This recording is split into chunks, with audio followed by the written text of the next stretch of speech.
spike stitch, also known as a long stitch, can be worked in any type of stitch. So it can be a single crochet or a double crochet or treble crochet, because basically all a spike stitch or a long stitch is working further down from where you would usually work.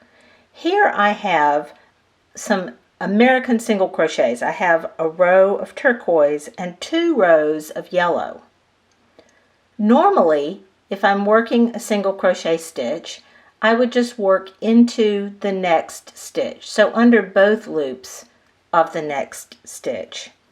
But I can also work in the row below, so instead of working in the top of the next stitch, I can work 1 row down and just insert my hook into that stitch that was 1 row below. So there's 1 stitch, there's the next row below.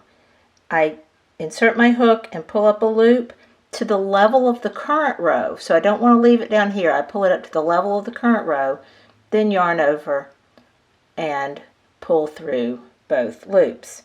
I'll do a plain stitch, so just in the next stitch, regular row, and you can see that that 1 long stitch is a little bit longer. It spikes down into the yellow.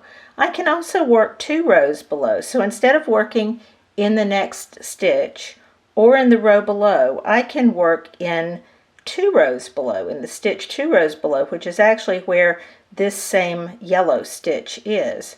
Insert my hook, pull up a loop, yarn over and pull up a loop to the level of my current row, and then yarn over and pull through 2. I'll do another stitch here, just a regular stitch. So you can see that this one spikes down even further into 2 rows below. And you can go 3 rows below or 4 rows below, whatever.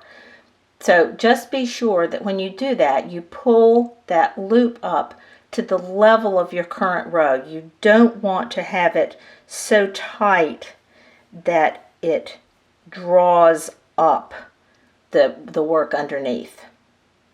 If you'd like more crochet instruction like this, subscribe to my YouTube channel. Check out the links in the video notes for other ways you can find me. Thanks for watching.